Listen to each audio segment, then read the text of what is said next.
All right, I've got a 2008 Honda Ridgeline here, and this is going to go for 2006 to 2014, the Gen 1 Ridgelines. So when you're doing the fuel pump, just figured I'd give a couple pointers, things that might help you out, and just little tricks that'll make it easier for you as you're doing this. But basically, you got to take your rear seats out. Obviously, you can find videos on that. Not too difficult. Some bolts here, some bolts in the middle, some bolts over there. Lifting it up, that's might be a two-man job for you, so you don't scratch up all these trim panels and all that. And once you get that seat off, you just pull this piece of the carpeting up, and this will expose the cover here to access the fuel pump. And it's just 4 of these tiny little Phillips head bolts to get that off. Super easy. You should be able to figure it out if you're doing a job like this. You got to disconnect that electrical connector right there, that harness, and then you got to push down on these 2 tabs and pull this portion of the fuel line out. But the part that I wanted to get to is, so I got a Carter fuel pump off of rockauto, and this here is the part number for it. So rockauto is the best. You just go on there, put your make and model, trim, and it'll show you different options like economy or daily driver. For the most part, you get what you paid for. I think this one cost me 170 bucks or something like that. And you know, I figured if I'm going to go through the hassle of doing this, I might as well just get one of the better ones out there instead of trying to cheap out. And I didn't want to spend that much on an OEM one because I think it was upwards of 300 bucks. But basically, once you get to this part, more than likely, there's going to be a ton of dirt and stuff at the bottom, just debris and all that. And the best way to go about that is you want to get a brush or something like that to break off all the loose pieces of dirt, and ideally you can vacuum it. Now, a lot of people don't like vacuuming it because the vacuum with fuel vapors can be very dangerous. But if you smell gas vapors, don't do it, obviously. If you don't smell any gas vapors, I guess you could take a chance, but that's what I did. I didn't smell any gas vapors. I just knocked off all the dirt, and then I took a vacuum to it. And what you can also do is you can knock off all that dirt and then take an air hose and blow all that shit out too. Now, to actually get, so this black part right here, I'm gonna call that the fuel pump assembly lock ring. We'll just call that the fuel pump lock ring. And that's just a plastic ring that you turn counterclockwise, and then that'll allow you to pull the actual fuel pump off afterwards. Now, make sure that you have this disconnected and then that wiring harness disconnected as well. And there are specific tools that will, it's like a lock ring removal tool that you can use and get that off easily. Most people don't bother doing that. They typically get a screwdriver. So imagine they get a big screwdriver like this, and you can see these little indentation marks right there. They'll put it something like that, and they'll smash this part with a hammer, and that'll slowly break that thing loose. That is what 99% of people are going to do. Now, a lot of people will recommend only using brass for that because when you hit something like that, there's a chance it could cause a spark and all that and ignite your shit up. But I took a chance with it, and I was just super careful. I didn't blow up my face. Now, one of the things that I ran into when I got this lock ring off, I thought that it was going to be easier to pull the rest of that out because everybody else was able to pull, once you get that lock ring off, everybody else was able to pull this thing out no problem. I thought it was going to be a breeze. Not really for me. So I bet this is definitely the OEM one, the rim that came with the vehicle, 218,000 miles later. And I tried pulling this thing out. You don't have much grip, obviously, because look at how little that lip is right there. So I was like, ah, fuck, I can't get this thing out. And I was trying, I was about to cry. And what I ended up doing,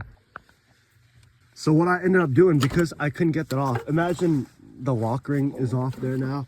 What I would do is I'd take like a bigger piece of wood, like a 2x2 or 1.5 square piece of wood, something like that, decently long, and I'd put one edge of the whip on there, and I would hit the hammer up here, and that would basically smash this thing and sort of knock it loose a little bit, come back on the other side, take a hammer and hit it going this way now, that way, whatever I could do.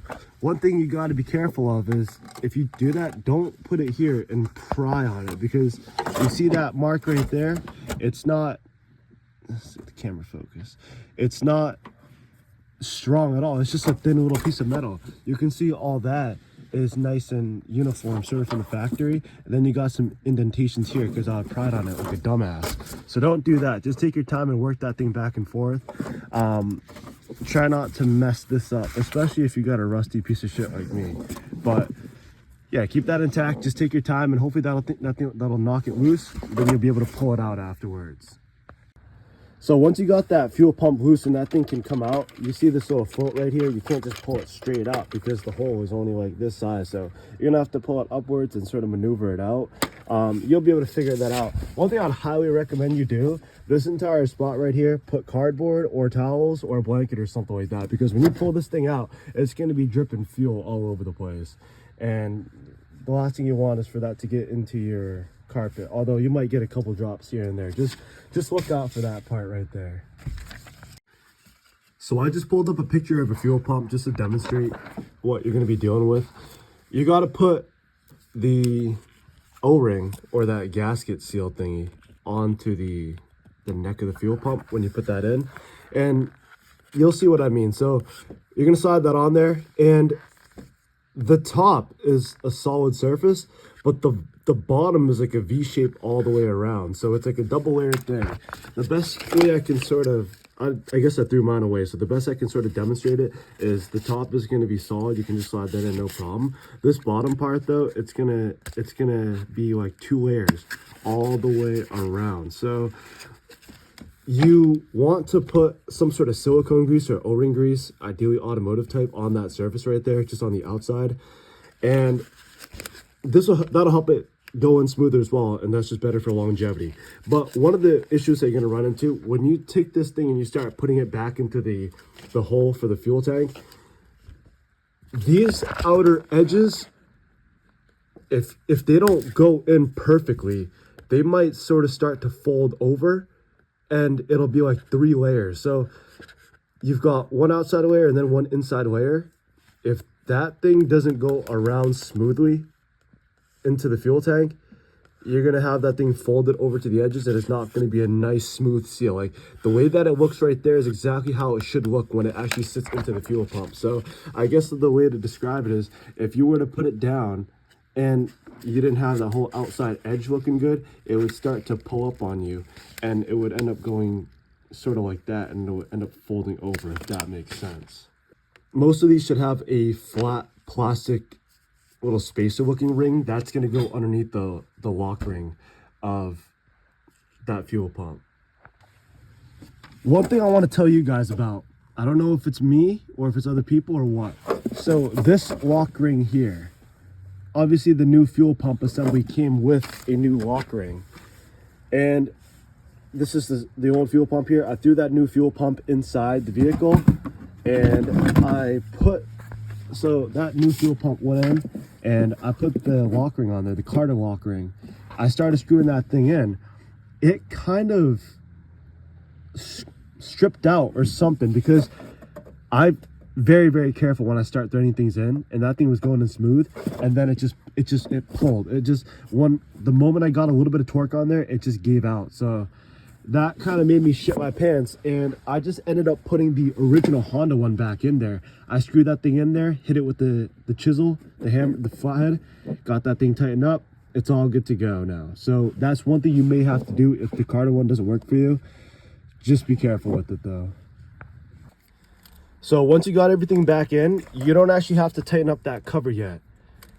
Just make sure the lock ring itself is fairly tight now, and put this thing to the second key position.